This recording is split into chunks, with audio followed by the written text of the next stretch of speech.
Hey family, we are live, broadcasting live. This is the Conversation Room 101. Make sure it's only adults in the house. I need your mind to be open, prepared, and relaxed. Welcome to our home. Take your shoes off. We got some rules we need to go over. Be kind. No cursing in the chat. If you want to curse, call in.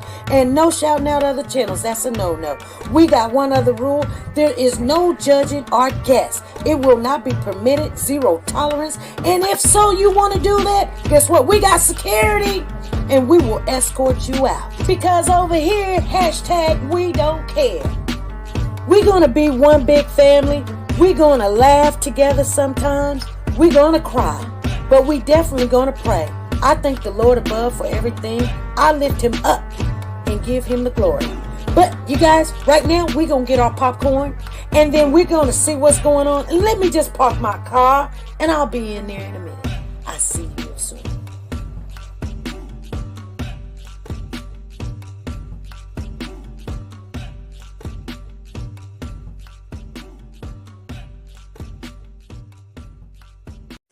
The Copyright Disclaimer Act. The Copyright Disclaimer Act under Section 107 of the Copyright Act 1976, allowance is made for fair use for purposes such as criticism, comments, news, reporting, teaching, scholarships, and research. Fair use is used permitted by copyright statutes that might otherwise be infringing. Nonprofit, educational, or personal use tips the balance in favor of fair use.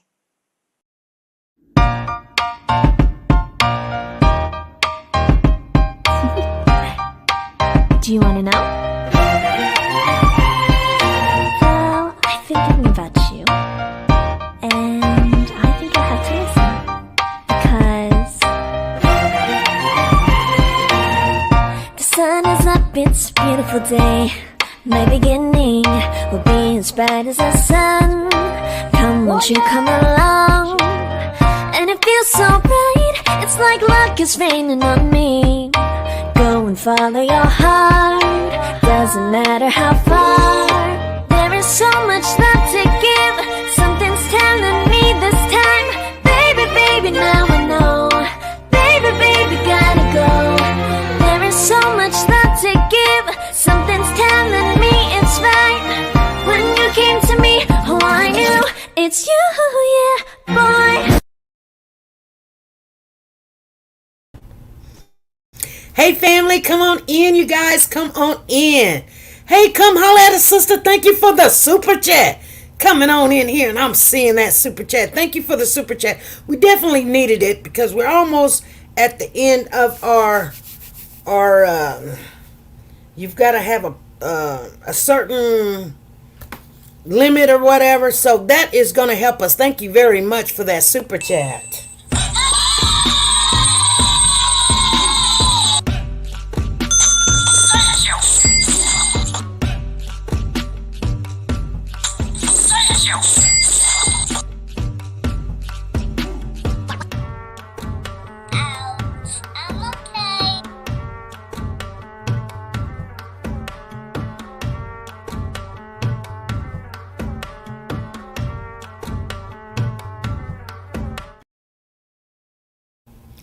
All right. I want to thank everybody for showing up. We got sick people that's sick. But hey, Amari, I see you in the building. Hey, Woke the God, thank you for showing up. I see Miss Dee Dee in the house. Danielle is in the house. She says, Happy Wednesday. Hey, everyone. Tina Jackson is in the building. Hey, Tina, how you doing? Elaine B, haven't seen you in a while, Elaine. How you doing? Lisa Taylor, come on in here. C6 is in the building. Zena Turbert is in the house. We got come holler at our sister. She said, hey, family, it's been a while. Thank you. Come holler at us, sister. And Freddie Johnson, I did get your super chat. Let me go 5, 10, 15, 20, 25, 30, 35, 40, 45. I got it right here. Your numbers is going to be 7929765 766, 767, 768, 769, 770, 771, 772, 773, 774. Oh, I owe you an extra one. And 775. I am going to put FJ on there, okay? That way, I ain't got to spell your whole name. FJ. I think we were calling you something else at one time. I don't know what we was calling you. Oh, Freddie in the dark. She got a new name. She got FJ. FJ is in the building. Nice seeing you, sister. It's been a while, you know. I mean, you still stay in touch, but you don't be answering that phone. People be trying to check and see how you doing, and I guess you doing the darn thing. You are doing the darn thing. She says she is going to be a warrior forever. Not a warrior, but a warrior, you guys. And she is. She's a woman of her words. Let me give you your super chat. Let's do that.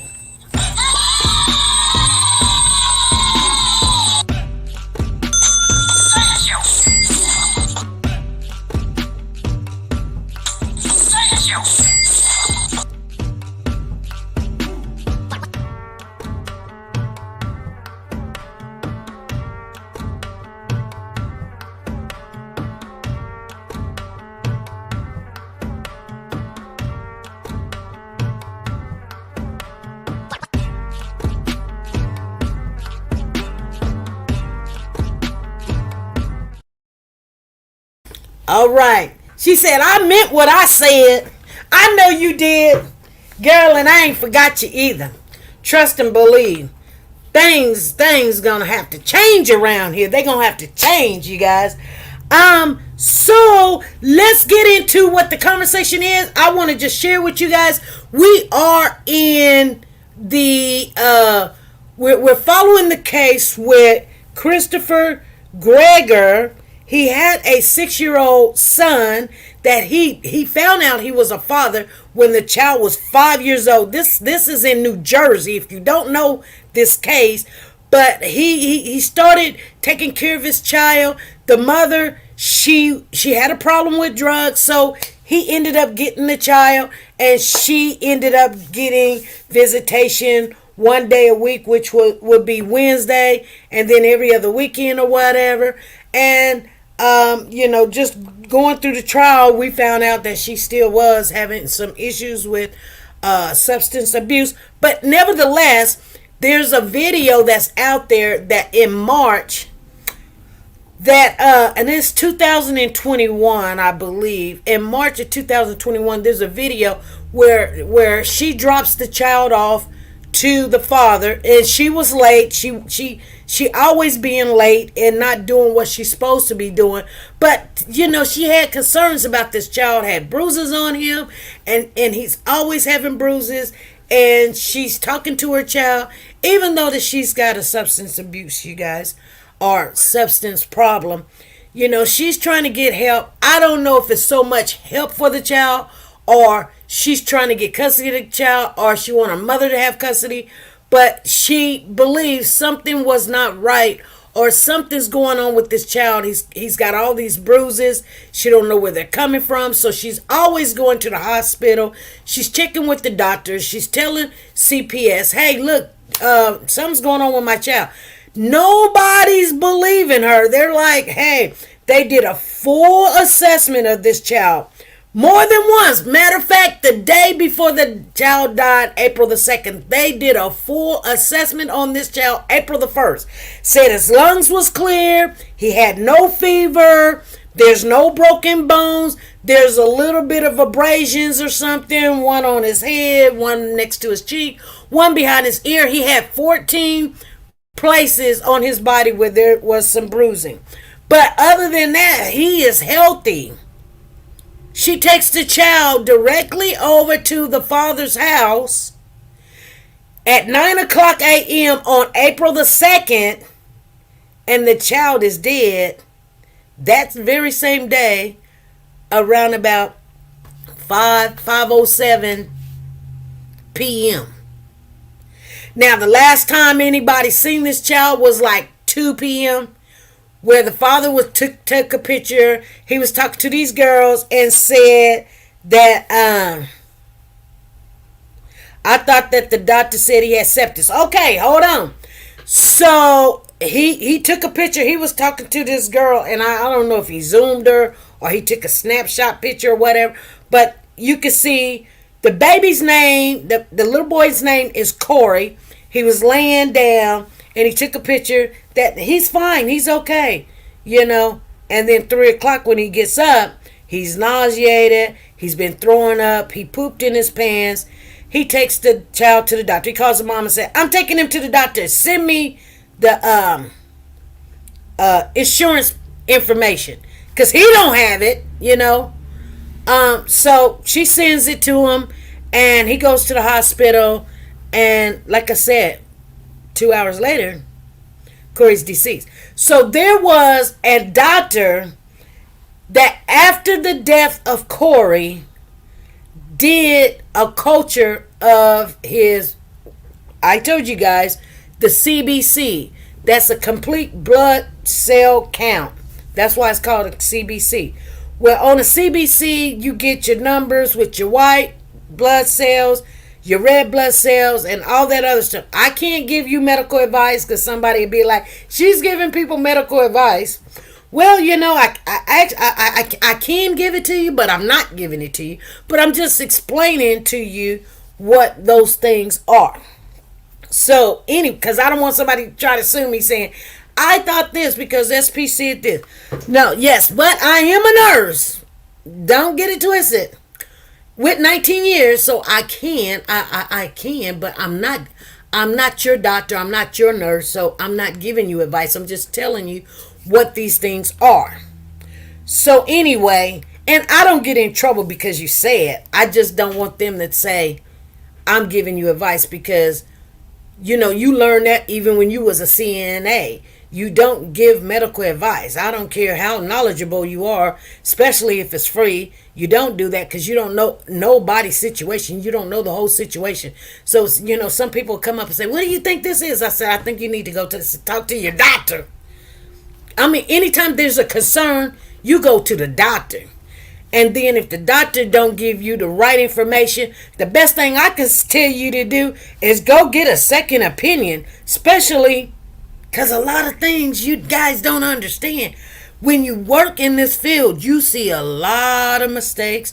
You see a lot of people that trick their way into schooling. They can't read. They can't do math. They don't even understand the body systems or whatever. So therefore they're learning as they're going, and that's fine. Don't get me wrong. I done did a whole bunch of that myself. But I always go to an older person that's been in the industry of nursing so that they could tell me, okay, even if it's something like, I just question myself. I just be like, I want to know what that is. I want to know what this is. So I was wondering, what the heck is that blinking on in the living room? But I was watching. So you guys, we are on a verdict watch right now. Christopher would not testify. You remember his attorney was going on talking about he's going to testify, and we waited and I think he was trying to gaslight everybody up. Everybody coming in there, oh, he going to testify. We going to see what he got to say.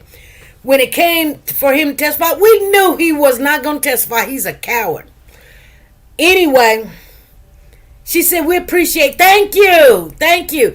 Because, everybody wants to know what's really going on. So there was a doctor, what Woke the God is saying, there was a doctor that said that he had pneumonia and he died because of sepsis. But let me explain something to you real quick. First of all, when they did a CBC,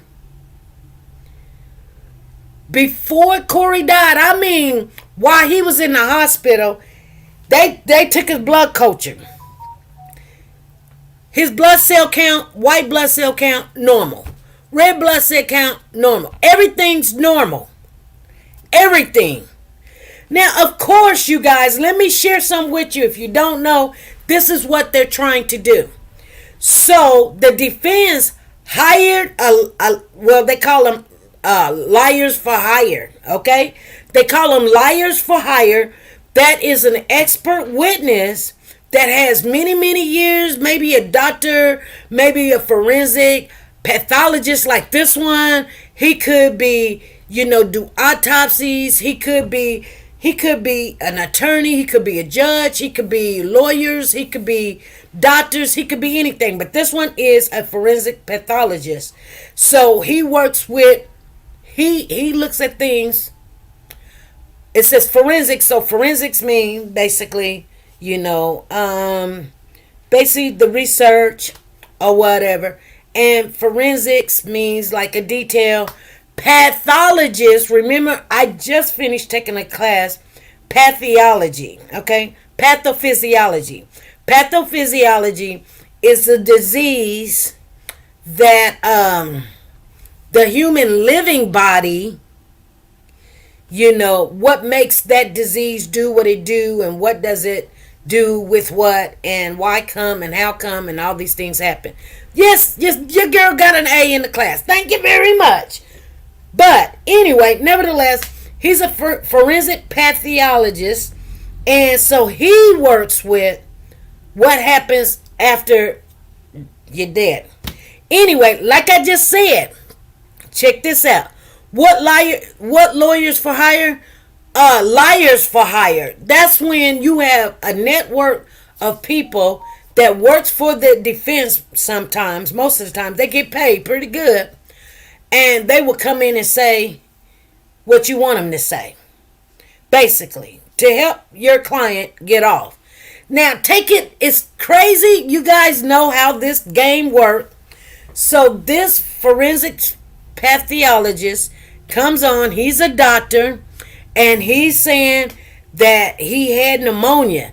And they was like, how can he have pneumonia when they did a CBC right before? So you're saying all the tests that they did before he died, there's no pneumonia. His lungs was clear. His white blood cell count was normal. Because if you got an increased white blood cell count, that tells you there's an infection. And your body is fighting the infection. That's why it's always good to do blood work. So you think doing blood work is just, they want my blood or whatever. No, that's going to tell them a whole lot of things about you that you did not know. And if you ever think that you sick, you ain't got to go taking your clothes off and let them look at you. I mean, let me tell you something. 99.9% of the time, everything that they need to know about you is going to be in that blood cell count, okay? Trust me, you can find all kind of stuff with your blood. I mean, it is what it is. Nobody can duplicate it. So, they're figuring out, okay, your white blood cell count is high. That means you got an infection. This child did not have a high white blood cell count on that day that he died. He didn't have a increased white blood cell count. Now, so this doctor is like, well, I checked his white blood cell count and it had some high numbers. Well, of course, when you check it and he's dead, his blood cell count is not going to be the same. Because by the time he died, guess what? When your body is dying, them chemicals are shooting out stuff, and your body is shooting out all those chemicals, and your adrenaline is going, and then there's poison going in your system because your heart stopped pumping and other stuff start doing what it needs to do and stuff. So of course, by the time you die, if you take your blood after you decease, there's all kind of stuff because there's blockage, stoppage, and all this other stuff. It's kind of just like your stool.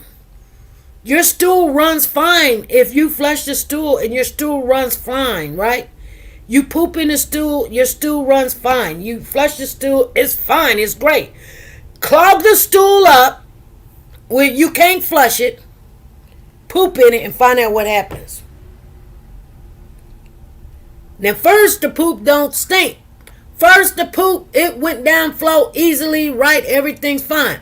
But if there's stoppage, which when your heart stops, just like if your stool stops up, what do you think's happened?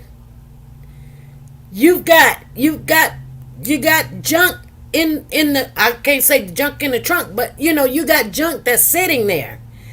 And it becomes a septic tank. That's what happens.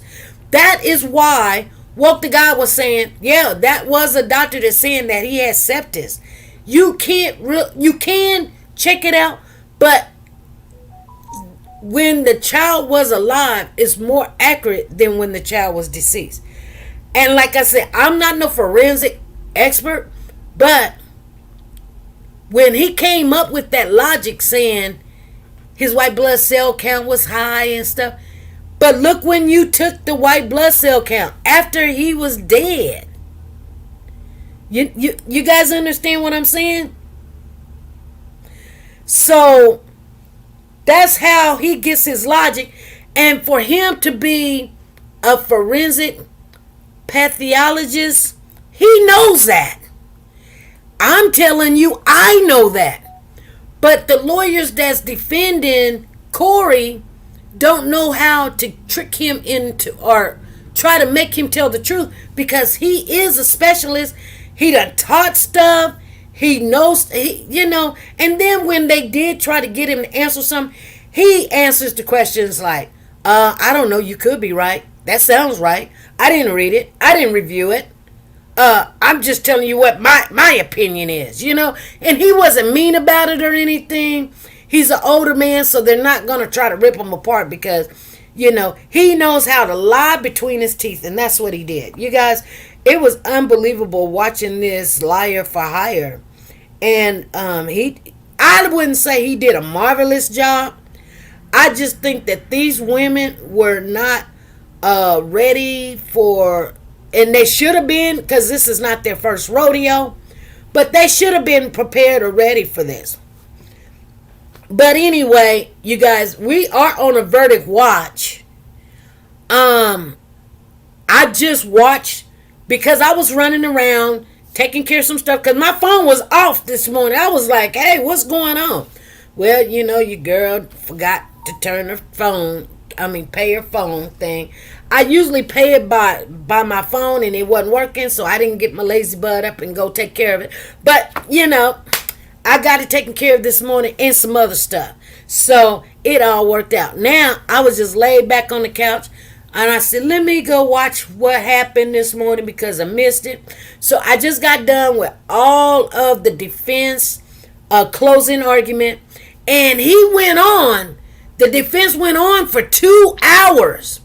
Didn't really say too much, just basically was telling everybody that Christopher was a good dad. Christopher's family was good to Corey. They was there for Corey. And the mother, she does drugs, and nobody has any evidence. He went on for 2 hours talking this mess. And so, and he kind of, this man, you wouldn't like him. I care less for him just watching him. Now, he's the type of person that giggles. I don't know if you guys know people like this, but I've ran into them. They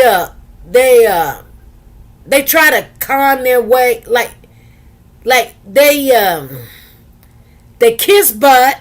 Let me just be honest with you. They kiss butt, but they make a sarcastic remark on anything. They try really hard to friendly you. At the same time, they're just crappy. They're like snakes.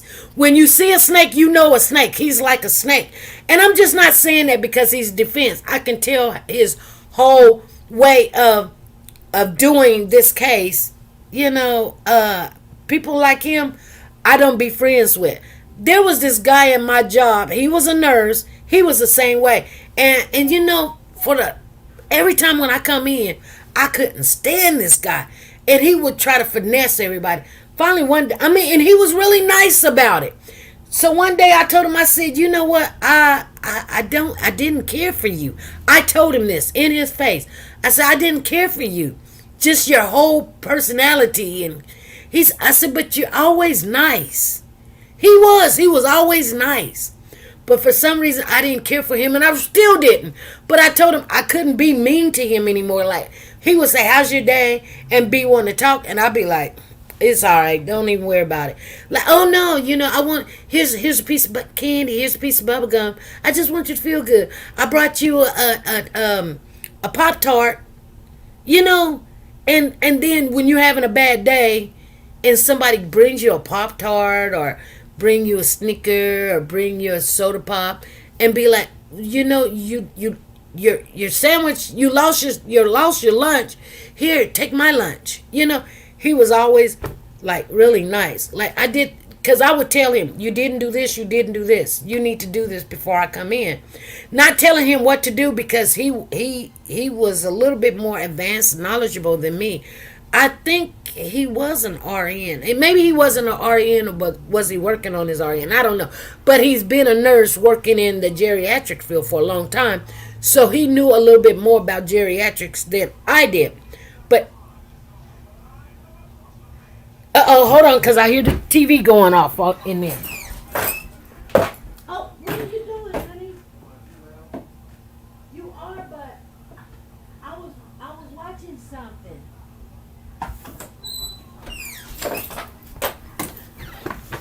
So, I didn't know my husband was home. Boy, that was a short day.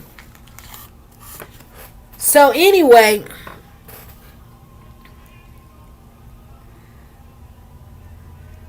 that's why females' time of the month is scared. Yes, it is blood. Okay. So anyway, you guys, let me share with you. And because we've been trying to keep it really, really short around here because I don't want to waste nobody's time. There is a verdict watch. You can catch it on Crime and Law, or you can catch it on Court TV. And it's the Christopher Gergor live trial. That's what you got to Google and watch the verdict. I don't think they're going to come up with a verdict today. They could. Because they rested around about noon or 1 o'clock. And so noon or 1 o'clock, it's only been 2 hours. They got a lot of stuff to go over. But the number one thing, I told everybody this yesterday, if you wasn't around, because I did come on yesterday, you guys, you missed it, that they added a lesser charge for Christopher. And that was, I think, some kind of second-degree endangerment. And I'm going to tell you something. This judge is really actually on Christopher's side. And the father was ex-highway trooper, whatever. And you guys, not saying that he should be found guilty. I'm saying, I don't know. I don't believe they're going to find him guilty. Not because the state did not do a good job. I don't believe they're going to find him guilty because all 12 jurors have to find him guilty. If there's one that says, no. And you got to remember something. His father is a state trooper. The judge is letting a lot of stuff in that he shouldn't on the defense side. I seen where the judge answered a question for the defense and he shouldn't have. So they're trying to get this man off. His name is Christopher Gergor. And so, his father was a witness and he's now sitting in the audience. And I've never seen that before. I've never seen that before. Now, he could probably sit in the audience, but what if they wanted to recall him again? They couldn't, Because he's sitting in there listening to everybody. And trust and believe, I know they're on, YouTube and whatever, watching everything. But I will let you guys know, Brianna and her ex-boyfriend is back together. And Brianna had called him, text him, and said she wanted a little bump. Her boyfriend showed up to court yesterday, and he showed up to court today. And his eyes are sunken in, black rings around his eyes. He looked like he been in the basement for about 10 years. He got black rings. He looked like he belongs to the Addams family. I kid you guys not. At first I was like, who is this? Because this is a serious drug problem with this man. This man got a serious drug problem. His eyes are sunken in, and he got black rings around his eyes, and he's Snow White. He looked like Fetcher on the Addams family. Uncle Fetcher. You guys understand what I'm talking about? So anyway, I'm just being honest with you. And that was Brianna's boyfriend. But I was scared when I seen him. I was like, why they keep showing this guy? This guy right here, I can look at people and say, he's got a drug problem. He's got a really bad drug problem. And I looked at him, I was like, this guy right here's got a really bad. I mean, he was dressed really nice. You couldn't tell. I mean, you look at his face and you go, what the heck is going on? Why? I mean, he's scary. Like, keep the camera on him, because he might shoot up the place. He got tattoos. You ain't gonna see him, but I mean, from his neck all the way down, he tattooed all the way down. But I seen him. But and he looks scary, and he keeps looking at Christopher like, I'm gonna jump across this table and choke you. So I think they put a little bit more police officers in the courtroom, because this man looks scary. He looks like he's the type of person, when he walks in the store, everybody grabs their purse, everybody looking for their kids, because we don't know if he's going to go off and try to shoot everybody in the store. That's what he looks like. I kid you guys not. I was like, why did they let him in the courtroom? Then come to find out today, because I was asking myself, who is he? Is he Christopher's brother? And they said Christopher's sister showed up yesterday. She was sitting next to the grandfather, Christopher's father. And I said, but who is this young cat that comes in there with these big old rings? His rings around his eyes. If you take your point, not your point, but your middle finger and your thumb on both hands and put them together, put your middle finger with your middle finger and your thumb with your thumb, that's how big of a ring he has around his eyes. You guys, you got to see it for yourself. You do. You really do. But nevertheless, I'm not saying nothing. I'm just not. But when you see him, you're going to say, oh, that's what SP was saying. That is Brianna's boyfriend. Valerie said, this dude may get off. Yes, Valerie. Yeah. I hate to say it. I don't want him to get off. And they try to say that he did not bite the baby in the head. He put his head down on the child hard, like trying to push him, because the kid was trying to lift his feet up and he was trying to push him down. And you know what's so funny? And it's not funny, but it is the truth. There's this TikToker, or there's this black guy. He's got this kid, and he put the kid on the treadmill. The kid could have been 4, 5, 6 years old. This kid hits the treadmill. I think he runs a mile in 2.8. He runs a mile in 2.8 minutes. This 4-year-old, 5-year-old. Yeah, on the treadmill. And he's sitting there, and the treadmill's going. He doesn't wait. And then something tells me that Christopher probably looked at videos like this and wanted his child to do something of this nature, that he can, put the kid on the treadmill and it's like, look at my kid. My kid can run. But, there's some, I don't know. I hate to say some things, but some people get mad.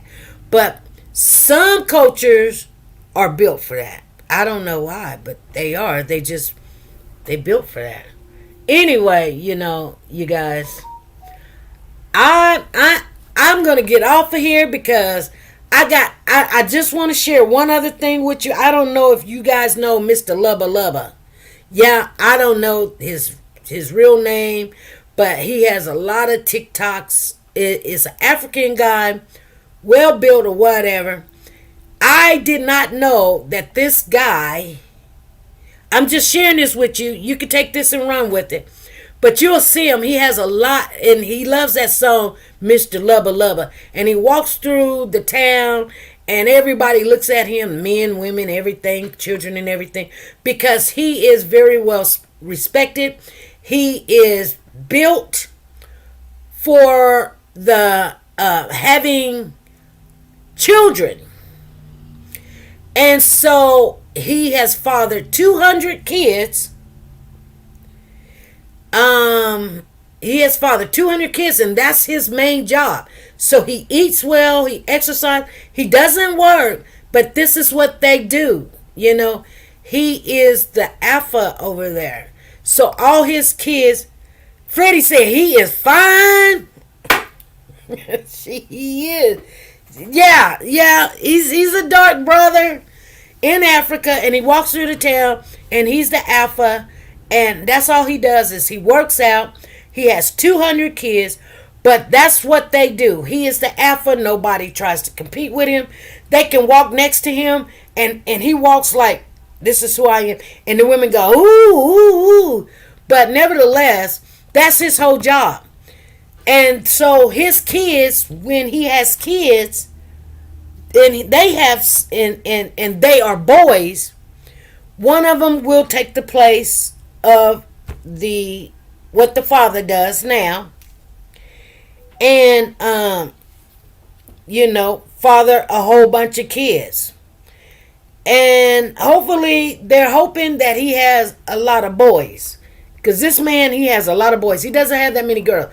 I can't remember how many girls he has, but out of 200 kids, he's got way more than 100 boys, because I guess they saying the way that they feed him or something, that's what makes him have boys. Anyway, you guys, you watch stuff like that and you seeing what's going on in the world. I am going to get off of here. One little quick note. I want you guys to know, if you shop at Walmart, I don't shop at Walmart. If you catch me in Walmart, guess what? I've been looking for something for a long time. Now I went to go see for myself, do they have it? But nevertheless, I don't really give my money to Walmart. But they're going to stop doing the self-checkout at Walmart. But before they stop doing the self-checkout at Walmart, they are going on a pilot program. And it's in some towns right now where they're charging everybody $9 a annually year to do a self-checkout. Because they said they lost billions, and is it $99, honey? I think it's $99 a year for you to self-check yourself out. Like, I don't want to be checking myself out. I want you to go in and check me out. But they're saying that Walmart lost billions and billions of dollars letting people check themselves out. So some people ain't ringing up their stuff. They lost billions of dollars. But anyway, you ain't heard it from me. I'm just letting you know. Things like this is happening. Hey, Phyllis, how you doing? I'm finna get on off of here. Hey, Tina Paris, how you doing? You guys are late. Y'all talk about me being late. Y'all late. Y'all late. Anyway, you guys, I'm going to get off of here because I'm waiting on the verdict. And I am going to watch the second half. You guys be good, be great, and be nice to everybody. Bye.